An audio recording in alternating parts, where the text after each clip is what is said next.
Bonjour, Maître Angela Hogan. Bienvenue à Choc FM 105,1 dans le contexte du projet Stop Racisme initié par Choc FM, donc appuyé par le gouvernement du Canada. Bonjour Annick. Bonjour. Maître Hogan, vous exercez dans la région de Toronto. Vous avez votre propre cabinet. Oui. Voilà. Est-ce que vous pouvez nous expliquer vos services?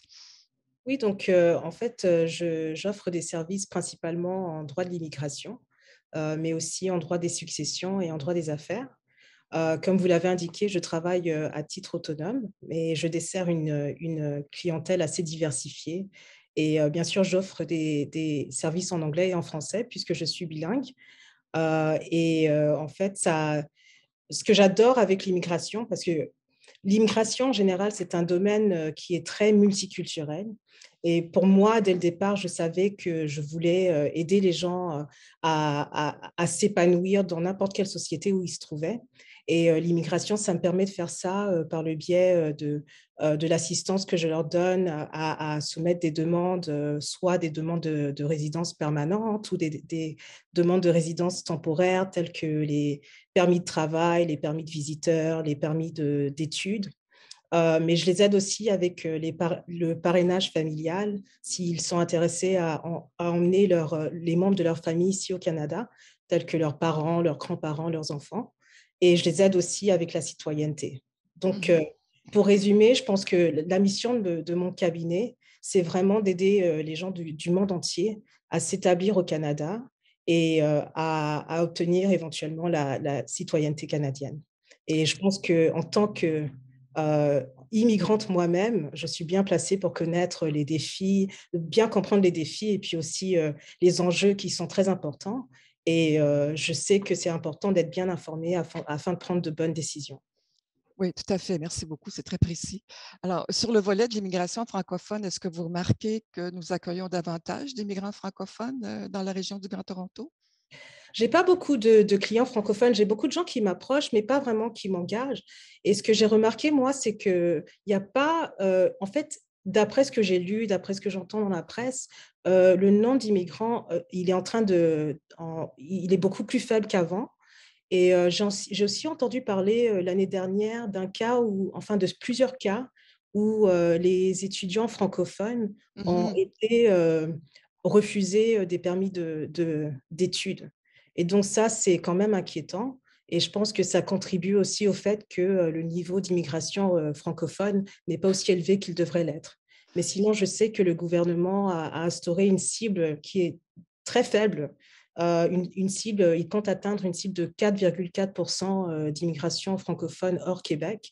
Et cette cible-là n'a jamais été atteinte, malgré le fait qu'elle a été établie il y a très, très longtemps. Et donc, à mon avis, il y a beaucoup plus à faire pour essayer d'encourager les francophones du monde entier à venir s'installer au Canada, hors Québec. Mhm. D'après ce que vous dites, donc, il y aurait une certaine forme de discrimination à l'égard de certains immigrants d'origine francophone. Au niveau des permis d'études. Au Maintenant, niveau du permis d'études, oui. au niveau de la résidence permanente, je ne sais pas si c'est, à mon avis, c'est le fait qu'il n'y a pas beaucoup, ou du moins les mesures qui sont prises ne sont pas assez pour attirer beaucoup de francophones au Canada. D'accord, OK. Ça, c'est un point quand même assez important pour notre communauté, pour Oui. la pérennité de notre communauté. Mais je reviens vers vos services à l'égard des immigrants en général. Est-ce que vous pouvez nous partager des témoignages ou est-ce que vous avez remarqué justement certaines attitudes racistes envers les immigrants, que ce soit anglophones ou francophones, qui viennent s'installer ici dans le Grand Toronto? Oui, mais avant de répondre à cette question, je pense que c'est important pour moi de souligner que je traite principalement des demandes sur papier, Mhm, donc toutes ces demandes-là de résidence permanente et des processus de résidence temporaire. Et donc, ce que ça veut dire, c'est que je n'apparais pas devant la Cour fédérale, je n'apparais pas devant la Cour fédérale d'appel fédérale, et je ne pratique pas le droit des réfugiés. Et donc, ce que j'ai observé, c'est plus par le fait que les gens m'en ont parlé, dont mes clients m'en ont parlé. Je garde contact avec eux même après avoir traité leur dossier. Et donc, on me parle des difficultés qu'ils ont engendrées. Et puis, je lis aussi les journaux, je vois ce qui se passe tu sais, dans la presse. Et je remarque qu'il y a beaucoup de défis au niveau de l'emploi. Ils ont du mal à trouver de l'emploi à cause du fait que leurs diplômes ne sont pas reconnus. Donc, il y a une certaine invalidation des diplômes étrangers. Il y a aussi le fait que les employeurs ont tendance à demander qu'ils montrent qu'ils ont une expérience canadienne qui, d'ailleurs, peut être vue comme discriminatoire, ce type d'exigence. Mais il y a aussi des défis au niveau de la langue. Donc, il y a des gens qui parlent anglais, mais qui parlent anglais avec un accent. Et donc, tout de suite, on les case dans une petite boîte et on se dit que non, ils ne vont pas pouvoir bien travailler dans la société. Où il y a des gens qui sont francophones, donc en revenant aux immigrants francophones, qui se font juger à cause de leur accent ou même à cause du fait que leur accent français n'est pas un accent français de France. Donc, ou même un accent du Québec, c'est un accent de l'Afrique, un accent qui n'est pas vu comme un accent acceptable. Et donc, il y a ce type de discrimination-là, mais pas que au travail ou au niveau de l'emploi, mais aussi quand ils font du magasinage, quand ils essaient de recevoir des services auprès des institutions gouvernementales. Donc, ça, c'est des problèmes assez importants.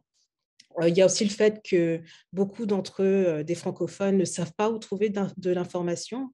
Il y a le problème du coût aussi du système de justice. Donc, même s'ils savent même s'ils savent qu'ils ont été maltraités ou qu'ils sont victimes de discrimination, ils n'ont pas assez d'argent pour essayer de redresser la situation. Et ils ne savent pas où trouver de l'aide juridique ou même des conseils. Donc, moi, j'entends qu'il y a plein de gens, ils se réfèrent à des amis, à des membres de leur famille, et des fois, ils n'obtiennent pas les bons conseils en fait, pour essayer de rétablir la situation. Donc, d'après ce que vous dites, il existe une forme d'injustice à l'égard des nouveaux arrivants, des nouveaux immigrants. Il existe des recours aussi. Vous dites que les gens ont peut-être pas les moyens financiers pour, pour, pour y avoir accès. Mais est-ce que vous pouvez tout de même nous partager des conseils ou des ressources vers lesquelles on peut se diriger comme nouvel immigrant pour justement avoir de l'aide euh, en matière de services juridiques, justement? Oui, et ça pour des immigrants francophones et anglophones. Oui, tout à fait. Mhm. Oui, et d'ailleurs, il faut préciser que bon, pour les immigrants francophones, ça peut être un peu plus difficile parce qu'on habite dans une province qui est majoritairement anglophone. Et donc, beaucoup des services qui sont disponibles pour les immigrants sont en anglais. Et ça devient beaucoup plus difficile pour ces francophones-là de trouver des services qui peuvent les servir. Mais sinon, à part ça, au niveau de la justice, bien sûr, il y a Legal Aid Ontario, de l'aide juridique Ontario qui peut aider ceux qui veulent soumettre des demandes d'immigration ou de réfugiés et les aider à préparer leur dossier. Il y a aussi, de façon générale, si vous voulez obtenir des conseils qui ont rapport à l'emploi ou au logement ou aux situations familiales difficiles, il y a Pro Bono Ontario qui vous donne des conseils gratuits si vous ne pouvez pas avoir accès, si vous n'avez pas accès à un avocat. Mais il y a aussi beaucoup d'organismes communautaires qui sont prêts à vous aider, donc à aider les nouveaux arrivants et à aider à ceux qui ont du mal à se retrouver dans la société. Donc, il y a beaucoup, beaucoup de ressources, mais ce que je trouve, c'est qu'il faut faire beaucoup plus d'efforts pour s'assurer que les gens, les nouveaux immigrants, qu'ils savent que ces ressources-là sont disponibles, en fait. Donc, en fait, il y a plusieurs ressources, mais elles sont plutôt éparpillées. Donc, ce Oui, n'est pas exact. nécessairement facile pour le nouvel arrivant de les repérer. Oui. Euh, Qu'en Il y a est-il de... Je suis Oui, désolée, je veux juste ajouter aussi, oui, il y a même des sites Internet, des sites web comme Cliquer Justice ou Clio, où les voilà, gens oui. peuvent Mhm. aller et trouver des informations, des ressources juridiques, en fait, si vraiment ils ne peuvent pas, ils ne savent pas comment approcher leurs problèmes. Donc, là, vous parlez de services gouvernementaux, par exemple. Cliquer justice, c'est via le gouvernement de l'Ontario. Est-ce qu'il y a d'autres instances vers lesquelles on peut se tourner? Je pensais, par exemple, à la Commission des droits de la personne. Est-ce que Oui. c'est pertinent? Oui, c'est très pertinent. Et puis, par exemple, donc il y a le Code des droits de la personne de l'Ontario. Donc, c'est une ressource très importante. Et encore, on remarque que les nouveaux arrivants ils ne savent pas que ça existe. Mhm. Donc, c'est important de savoir quels sont vos droits. Donc, c'est quoi en fait le harcèlement racial? C'est quoi la discrimination? C'est quoi la définition en fait? Pour pouvoir identifier quand ça vous arrive. Et puis, c'est aussi important de savoir qu'il y a un centre d'aide juridique, enfin un centre d'aide qui peut vous aider avec vos problèmes qui, qui ont un rapport avec les droits de la personne. Et il y a aussi le tribunal. Donc, Voilà, oui. pouvez Mhm. déposer une requête auprès du tribunal si vous pensez que vous avez été victime de discrimination ou même de harcèlement racial. C'est peut-être pas facile pour un nouvel arrivant quand même, hein. J'imagine Donc, que ça exige un certain accompagnement, des conseils de absolument. la part d'un avocat. Donc, il y a aussi cet aspect où il faut être accompagné, j'imagine, d'une Oui, personne du milieu qui peut vraiment et soutenir la personne dans le processus. Oui. Mhm. c'est ça qui est difficile parce qu'on bon, on se dit qu'on a besoin d'un avocat.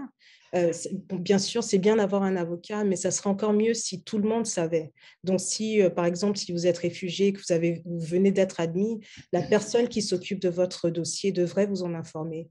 Les centres dans lesquels vous vous retrouvez devraient vous dire quels sont vos droits, quelles sont vos obligations, où trouver de l'aide, où trouver des ressources, comment redresser une situation dans laquelle vous vous trouvez. Donc, il faut vraiment que tout le monde joue un rôle. Ce n'est pas que les avocats. Oui, voilà, organiser des séries de séminaires, de webinaires, d'ateliers de formation, etc. Je pense qu'il y en existe aussi. Il y a quand même des initiatives qui sont, comme vous l'avez mentionné, par certains organismes non gouvernementaux. Je Mm. pense, par exemple, au service juridique du Centre francophone du Grand Toronto, entre autres, et Mm. l'AGFO, n'est-ce pas, qu'on connaît, hein, Oui. l'Association des juristes, enfin, d'expression francophone de l'Ontario. Alors, merci beaucoup, Maître Gang, très, très utile. Est-ce que vous avez un dernier mot, un dernier conseil pour nous? Bah, juste le fait donc, l'importance de partager l'information, donc les ressources qui sont disponibles pour les nouveaux immigrants, parce que c'est des gens qui sont vulnérables en fait. Ils viennent, ils savent pas, c'est un nouveau pays, c'est une nouvelle expérience. Ils ont vraiment besoin d'aide, ils ont besoin que quelqu'un leur tienne la main. Et puis, en tant qu'être humain, c'est vraiment, je pense que c'est notre devoir de faire en sorte que ces nouveaux arrivants ont l'opportunité de s'épanouir dans le pays et d'avoir une bonne vie.